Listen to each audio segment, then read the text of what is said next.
जय श्री कृष्ण। हरिओम। नमस्कार।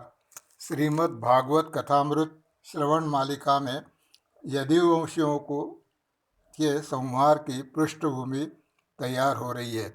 कृष्ण भगवान का जैसा अनुपम प्रेम हमने देखा, अब वैसा ही उनके अनासक्ति का दर्शन हमें हो रहा है। इस प्रकार भगवान भोग में पूर्ण थे तो विराग में भी पूर्ण थे और योग में भी पूर्ण थे, इसीलिए हम उन्हें योगेश्वर कृष्ण कहते हैं। संक्षेप में व्यवहारिक दृष्टि से भगवान ने पहले यदुवंशियों के सहारे यदुवंशियों के सहारे समस्त आसुरों को नष्ट कर दिया। फिर ये यदुवंशी आगे चलकर निरंकुश आसुरी ने बन जाए, इसलिए योजनापूर्वक उन्हें भी नष्ट कर दिया। आध्यात्मिक दृष्टि से पहले अनात्म वृत्ति के ज्ञान की वृत्ति से हटाया, फिर उससे भी निवृत्त हो गए। दोनों को हटाकर निर्द्वंद्व हो गए। फिर रहा कौन? निर्द्वंद्व अद्वय परमात्मा स्वयं रह गए, अन्य कोई नहीं। जिससे अपने स्वरूप में स्थिति हो जाती है, निर्भयता की प्राप्ति हो जाती है, उसी ज्ञान को एकादश स्कंद में बताया गया है। वेदांत के संस्कार न हो तो ये प्रसंग क्लिष्ट लगते हैं। दशम स्कंद तक हमने बहुत आनंद से, मनोरंजन की दृष्टि से हमें उसमें रोचक लगते रहे, परंतु अब थोड़ा समझने में क्लिष्ट लगते हैं, परंतु इसे भी समझना चाहिए। सगुण को समझा तो अब निर्गुण को भी समझना है। रघुपति महिमा अगुण अगाधा, इसीलिए दोनों निर्गुण और सगुण दोनों स्वरूपों को समझना आवश्यक है। राजा परीक्षित सुखदेव महाराज से पूछते हैं, महाराज, जिस यदुवंशियों में स्वयं भगवान श्री कृष्ण रहते थे, उन्हें ब्राह्मण का शाप कैसे लगा? उन्होंने ऐसा क्या अपराध किया? तब सुखदेव जी महाराज उस प्रसंग का विस्तार से वर्णन करते हैं।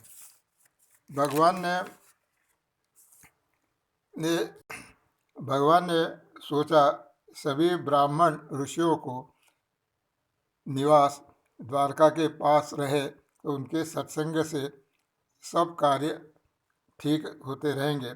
इसलिए उन्होंने सभी पंडित ऋषि ब्राह्मणों को पिंडारक क्षेत्र में बसने की प्रेरणा दी। वे लोग वहाँ आकर बस गए।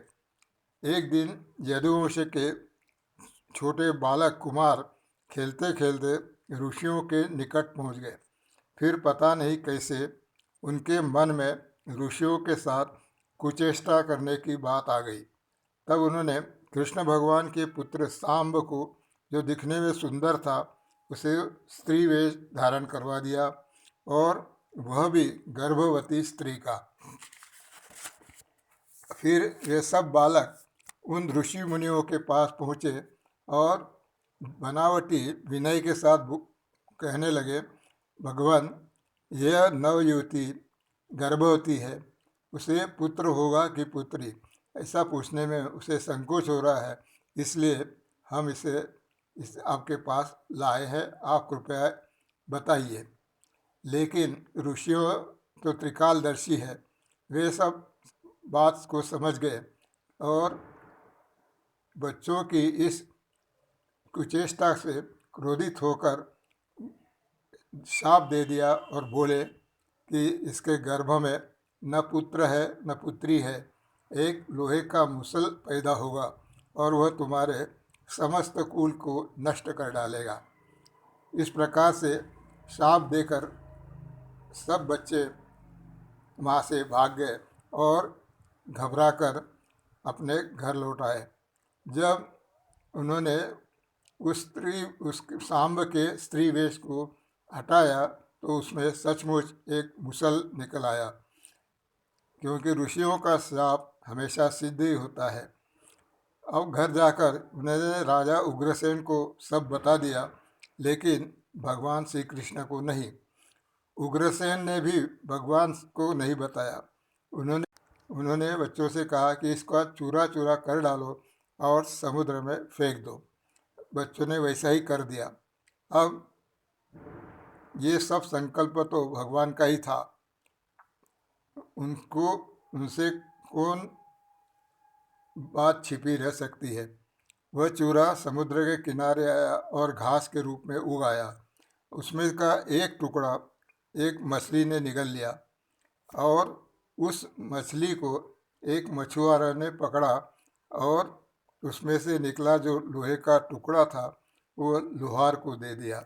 अब लोहार ने उसे उसके पास एक व्याध बाण में लोहा लगाने के लिए आया था, निशाना के लिए। वो उसके पास जाता है लोहार के पास, तो लोहार उसी लोहे के टुकड़े को उसके बाण के आगे लगा देता है। देखो, आप जानते हैं कि जरा यानी बुढ़ापा वो सबके जीवन में आते ही है। जीवन का अंत जरा ही है। गीता में कहा गया है, जरा व्याधि दुख दोषानुदर्शनम। वही जरा व्याध बनकर आ गई और भगवान श्री कृष्ण के लीला संवरण करने के निमित्त बन गई। भगवान का संकल्प पूर्ण हो रहा है। इस प्रसंग को यही छोड़कर अब हम अगले प्रसंग को देखेंगे, जिसमें वसुदेव जी को नारद जी का ज्ञानोपदेश को जो दिया उसका हम सार रूप में देखेंगे।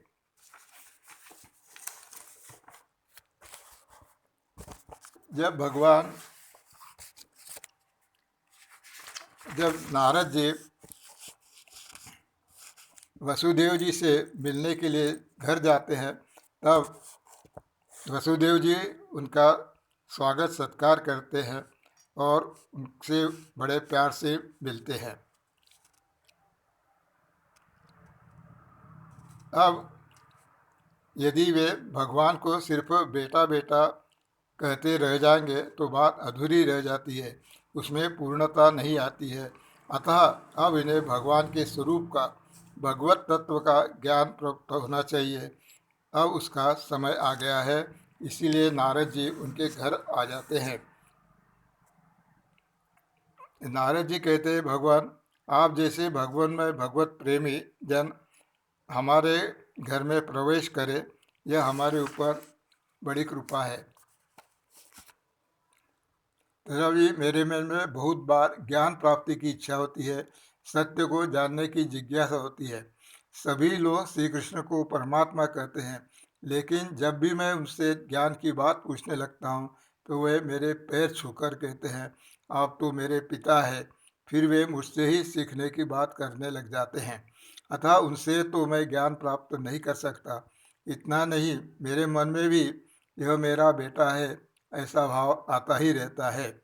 इसीलिए मैं आपसे उन साधनों को जानना चाहता हूँ जिनके श्रवण मात्र से ही मनुष्य सर्वतः भयावह इस भव सागर से मुक्त हो जाता है, जिसका पालन करके मनुष्य सब प्रकार के भ्रमों से, संसार के भय से छूट जाता है। वह भागवत धर्म क्या है, आप मुझे सुनाइए। मैंने पहले भी भगवान की आराधना की थी। उस समय उनकी लीला से मोहित होकर मैंने उनसे ज्ञान नहीं मांगा, उनको पुत्र रूप में मांग लिया। इसीलिए वे पुत्र के रूप में आ गए। अब इस रूप में मैं उनसे यह ज्ञान प्राप्त नहीं कर सकता। आप तो संत हैं, संत लोग ही यह ज्ञान दे सकते हैं। अतः आप मुझे संसार सागर से पार जाने का ज्ञान कराइए। वसुदेव जी ने देवर्षि नारद जी से ऐसा निवेदन किया। वसुदेव जी भगवान के स्वरूप तथा गुणों का श्रवण करना चाहते हैं। यह सुनकर नारद जी स्वयं भगवान के गुणों के स्मरण में तन्मय हो गए। उनका हृदय प्रसन्नता से भर गया। तब वे वसुदेव जी से कहते हैं, तुमने बहुत अच्छा प्रश्न किया। इसीलिए यह प्रश्न भागवत धर्म के विषय में है। इसी से सारे विश्व का धारण होता है, मनुष्य का कल्याण होता है। तब कहते हैं, ऐसा ही प्रश्न पहले पूछा गया था। किसने कहा, कब पूछा था? देखो, आगे बढ़ने से पूर्व जरा हम भी पूर्व की बातों को स्मरण कर लेते हैं। इस प्रकार से एक एक उदाहरण देते हुए कहते हैं,